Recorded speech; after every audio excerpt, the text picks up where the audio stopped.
Hey guys, welcome back to Ritan Soni vlogs. आज के blog की शुरुआत हो रही है कॉर्बेट सिटी रामनगर से। और ये वाला ब्लॉग बहुत ज्यादा क्रेजी होने वाला है क्योंकि हम दे रहे हैं आपको कॉर्बेट की पूरी इन्फॉर्मेशन, कैसे कॉर्बेट नेशनल पार्क बना एंड इसके पीछे किसने मेहनत करी है। वैसे तो इंडिया में टोटल 106 नेशनल पार्क है, लेकिन जिम कॉर्बेट ही क्यों इतना फेमस है? तो जिम कॉर्बेट नेशनल पार्क इसलिए फेमस है क्योंकि वो इंडिया का ओल्डेस्ट नेशनल पार्क है। तो ये जिम कॉर्बेट नेशनल पार्क बनाया किसने? जिम कॉर्बेट नेशनल पार्क बनाया था जेम्स कॉर्बेट ने। आखिर जेम्स कॉर्बेट थे कौन? जेम्स कॉर्बेट थे, वो थे एक फेमस टाइगर हंटर। हंटर? लेकिन हंटर तो शिकारी होते हैं, और शिकारी तो जानवरों को मारते हैं। बात तो तुमने सही कही, शिकारी तो जानवरों को मारते हैं, लेकिन इसके पीछे एक बहुत बड़ी स्टोरी है। तो आइए जानते हैं कैसे एक शिकारी के नाम पर जिम कॉर्बेट नेशनल पार्क का नाम बना एंड आगे चल के वो इतना फेमस हो गया कि इंडिया का ओल्डेस्ट नेशनल पार्क में उसकी गिनती होती है। Jim Corbett national park Uttarakhand state के नैनीताल डिस्ट्रिक्ट के एक छोटे से टाउन रामनगर में सिचुएटेड है। जेम्स कॉर्बेट का जन्म नैनीताल में 25 जुलाई 1875 को हुआ था। जेम्स कॉर्बेट अपने 16 भाई बहनों में से 8th नंबर के यंगेस्ट चाइल्ड थे। उनकी फैमिली ने एक छोटा सा कॉटेज लिया था जो कि कालाडूंगी में है, जिसको हम छोटी हल्द्वानी के नाम से जानते हैं। एंड वहाँ की डिस्टेंस रामनगर से ऑलमोस्ट 29 किलोमीटर होने वाली है and it will take something half an hours. तो आप लोग जिम कॉर्बेट तो घूमने आते हो, बट आप लोग म्यूजियम में जाते ही नहीं हो, तो म्यूजियम देखना बिल्कुल मत भूलना। तो आइए चलते हैं और दिखाते हैं आपको कि जेम्स कॉर्बेट रहते कहाँ थे।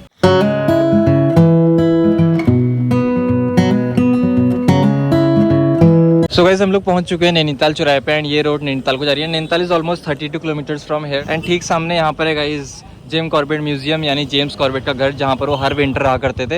एंड बाकी अंदर चलते हैं। सो गाइस, यहाँ से हम लोग एंटर हो चुके हैं एंड यहाँ पर आपको एंट्री करा के टिकट लेना पड़ेगा एंड पर पर्सन टिकट 100 रुपीज़ का है। एंड अगर आप फॉरनर्स हैं तो 200 रुपीज़ का। अगर आप स्टूडेंट हैं guys 5 to 12 years free, 13 to 18 years 25 rupees. तो हम आ चुके हैं गाइस जेम्स कॉर्बेट के घर, बट जेम्स कॉर्बेट हमें यहाँ मिलेंगे नहीं क्योंकि उनका कई साल पहले स्वर्गवास हो चुका था। बट आज भी उनके द्वारा किए गए काम, उनके द्वारा लिखी गई बुकें एंड उनके कुछ आर्टिकल्स यहाँ पर आज भी प्रिजर्व करके रखे हुए हैं। एंड ये वो घर है जहाँ जेम्स कॉर्बेट रहा करते थे, बट अभी थोड़ा मॉडिफाइड हो चुके हैं। तो हम लेके चलते हैं आपको सीधे म्यूजियम में, जहाँ उनकी कुछ यादें रखी हुई हैं। तो हम जिनकी बात अभी तक कर रहे थे वो यही है वो महान पुरुष। ये तो आपके बुबू है ना, क्योंकि आप फॉरेस्ट वाले हो। हाँ सही है। तो गाइस अब हम एंटर कर रहे हैं म्यूजियम में। वहाँ पर इंस्ट्रक्शन दे रखे हैं गाइस, प्लीज शूज हेयर। तो शूज स्टैंड रखा हुआ है, आई थिंक शूज वहाँ पर उतार रहे हैं, देन हम लोग बेयर फुट जाएंगे अंदर।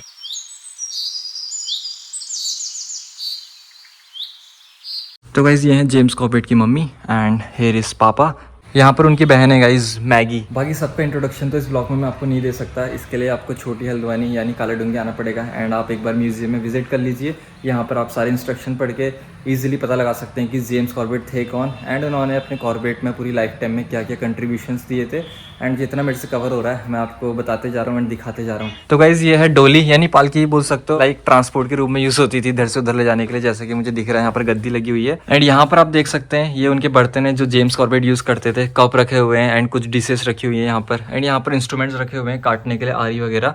तो ये सारे जेम्स कॉर्बेट के रखे हुए हैं एंड आप इनको छू नहीं सकते क्योंकि ये ग्लास में प्रिजर्व कर रखी हैं। और यहाँ पर रखी हुई है जेम्स कॉर्बेट की फेमस बुक्स। हंटिंग करे हुए टाइगर्स के साथ यहाँ पर जेम्स कॉर्बेट की कुछ पिक्चर है, कुछ यहाँ पर दिख रही होंगी, कुछ यहाँ पर दिख रही होंगी गाइज। ये आदमखोर लेपर्ड था जिसने बहुत सारे लोगों को अपना निवाला बना दिया था एंड फाइनली जेम्स कॉर्बेट ने कर दिखाया। एंड अंदर चल के हमें दिखे फर्नीचर्स जो कि जेम्स कॉर्बेट के टाइम के एंड यहाँ पर इनको प्रिजर्व करके रखा गया है। इनको टच करना या इनके ऊपर बैठना अलाउ नहीं है। और यहाँ पर है गन रैक, तो इसमें वो अपनी हंटिंग करने के लिए बंदूकें संभालते थे। तो गाइस हम म्यूजियम से तो आ चुके हैं। जिम कॉर्बेट का यहाँ रहते हुए जानवरों में इतना ज्यादा इंटरेस्ट बढ़ने लगा कि वो उनकी आवाज से उनको पहचानने लग गए थे। और 19 साल की उम्र में जिम कॉर्बेट ने स्कूलिंग छोड़ दी थी और वो रेलवेज में काम करना स्टार्ट कर दिया था। बट रेलवेज में उन्हें लोग रेलवे एम्प्लॉय के रूप में नहीं बल्कि एक नेचुरलिस्ट के रूप में पहचानते थे। हर किसी की लाइफ में जो भी उसकी एक पहली चीज होती है वो बहुत ज्यादा खास होती है। वैसे ही जेम्स कॉर्बेट के लिए उनका पहला शिकार का एक्सपीरियंस बहुत ही ज्यादा खास था। तो आइए शेयर करते हैं हम उनका पहला एक्सपीरियंस। तो ये बात है 1907 की, जब जिम कॉर्बेट ने अपना पहला शिकार किया था। जो डिप्यूटी कमिश्नर ऑफ नैनीताल थे उन्होंने रिक्वेस्ट करी जिम कॉर्बेट से कि चंपावत में एक मैन ईटर्स टाइगर्स ने काफी लोगों को अपना निवाला बना दिया है एंड मिस्टर बर्थवुड के जितने भी ऑफिसर्स थे एंड हंटर्स थे वो सब फेल हो चुके थे। जिम कॉर्बेट के पास वाइल्ड लाइफ और एनिमल्स की बहुत ज़्यादा नॉलेज थी, तो उन्होंने जिम कॉर्बेट से रिक्वेस्ट करी, तो जिसकी वजह से जिम कॉर्बेट ने चंपावत में उस टाइगर्स को मार गिराया और जिसके बाद जिम कॉर्बेट का मान और सम्मान और बढ़ने लगा। और वो एनिमल हंटर के साथ साथ एनिमल लवर भी थे, क्योंकि वो जब भी शिकार पे जाते थे अपने 2 कुत्तों को साथ में लेके आते थे, एक रोबिना और एक रोशिना को, जिन्होंने कई बार जिम कॉर्बेट की जान बचाई है शिकार करते टाइम। तो ये था रॉबिन और यहाँ पर है रोसीना, तो दोनों डॉगी की यहाँ पर समाधि बना रखी। और हंटिंग करने के बाद जब जिम कॉर्बेट ने स्टडी करी वो बॉडीज़ की, तो उन्होंने ये देखा कि टाइगर्स और लेपर्ड की बॉडी में पहले से कुछ बुलेट्स के निशान थे, क्योंकि कुछ शिकारी पहले से उन पर शिकार करने के लिए हमला करते थे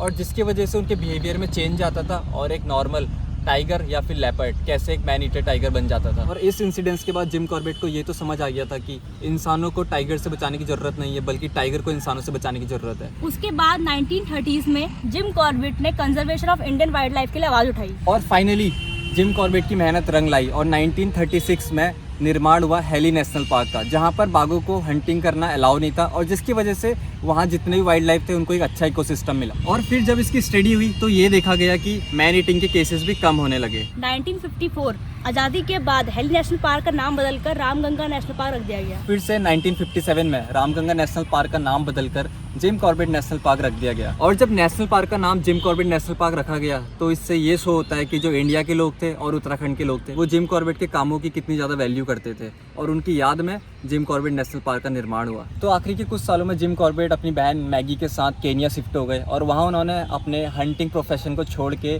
बुक्स और फोटोग्राफी करना स्टार्ट किया और वो हमेशा वाइल्ड लाइफ प्रोटेक्शन के लिए आवाज़ उठाते रहे। और इनकी कुछ फेमस किताबें भी हैं, जैसे कि man eaters of Kumaon, the man eating leopard of Rudraprayag. और इन बुक्स में इनके हंटिंग एक्सपीरियंस है। फिर आया वो काला दिन 19 अप्रैल 1955 जब जिम कॉर्बेट की हार्ट अटैक से डेथ हो गई थी। बट आज भी इंडिया के लोग and all over the world wide उनकी इस कंट्रीब्यूशंस को याद करते हैं एंड उनके द्वारा बनाए गए इस शानदार घर को, जो कि आज म्यूजियम के रूप में विजिट करते हैं और काफ़ी कुछ सीखते हैं। तो heads off to Jim Corbett. तो यहाँ पर होती है हमारी जिम कॉर्बेट नेशनल पार्क की पहली सीरीज़। ये एक बायोग्राफी थी कि जिस बंदे ने जिम कॉर्बेट को बनाया लोग उसे ही नहीं जानते। आप घूमने तो आते हो बट आपको इन्फॉर्मेशन आधी अधूरी रहती है। तो आने वाली सीरीज़ और ज़्यादा मज़ेदार होने वाली, क्योंकि मैं आपको बताऊंगा कॉर्बेट सिटी यानी स्मॉल टाउन रामनगर में कितने जोन हैं एंड आप कौन कौन से जोन में सफारी कर सकते हैं एंड वो फेमस जोन जहाँ पर आपको टाइगर साइटिंग देखने को मिलेगी। तो फिलहाल हम लोग भी यहाँ से अब निकल रहे हैं, इस ब्लॉग को यहीं पर ही एंड करते हैं। मिलते हैं आपसे एक नए ब्लॉग के साथ, तब तक के लिए बाय बाय। Bye guys.